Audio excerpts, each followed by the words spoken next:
marna ganacsi waaye hoosna ku ganacso waaye korna wax ku bara waa waxaan ka dhaxarkay meeshan fursad ah qofka caadiga ah ganacsadaha maaragtay businessman-ka inuu gelin weeli karo uu ganacsado gelin maaragtay uu wax ku baran karo waayo aqoontii oo kora iyo ganacsigii hoose اسمك إيه محمد؟ محمد أرشد علي. محمد أرشد. قابلت أخي محمد أرشد علي في هيدرباد وهو يعيش في مكة منذ 17 سنة 17 سنة والآن في الأمير بيت. في الأمير بيت.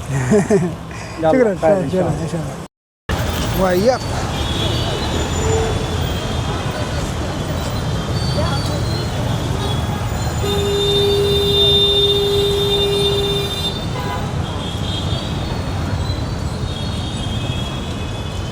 سوق أنا أحكي جراولي قبل كانوا يقولوا عياه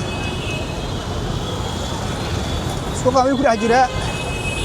قبل كانوا يدمنوا عن كل قاعد وجي جيجو لا أركين ما يقدر كيس عشان كمان كيس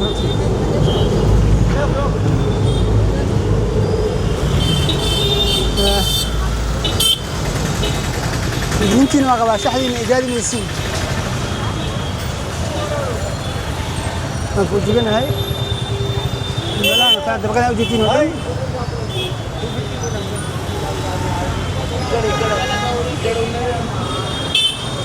kena sihir ya marna ganacsi waaye hoosna ku ganacso waaye korna wax ku bara waa waxaan ka dhaxarkay meeshan fursad ah qofka caadiga ah ganacsadaha maaragtay businessman-ka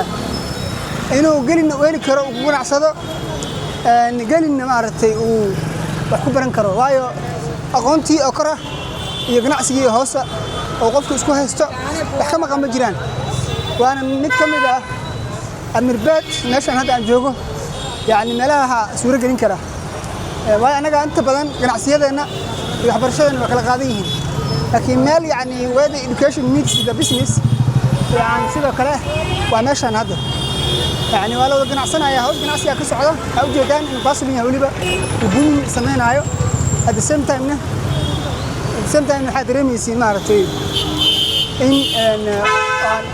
قرن وحبر شيء تطبخ حبرنا يعني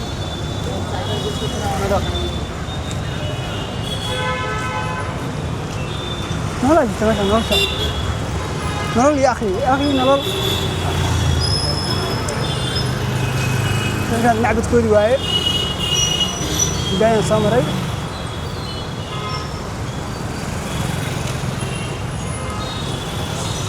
كذلك زينا لكل أمة عملهم قيل إليه واساس وما ذهب قفل بوحو دقن كودا إلهي أقرحيه هذا دكان دركا ما كانوا حرتان واكاس ما أنت حريرته وقف ركي قدنا واكاس على جاء إنه عقل لي هاي تو غالسا أنا أورك نبأ هو أكتر نكية هذا يعني درني عن حتى فيني روسينا حتى أنا قاعد لهين إلهي ومدل بعمل كذا أقرحيه إلهي عمل كنا نقرحيه عمل كان من إلهي الكليه نقدره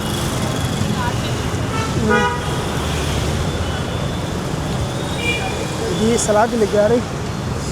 حنا بقى أنا هذا دي اللي جاري حنا بقى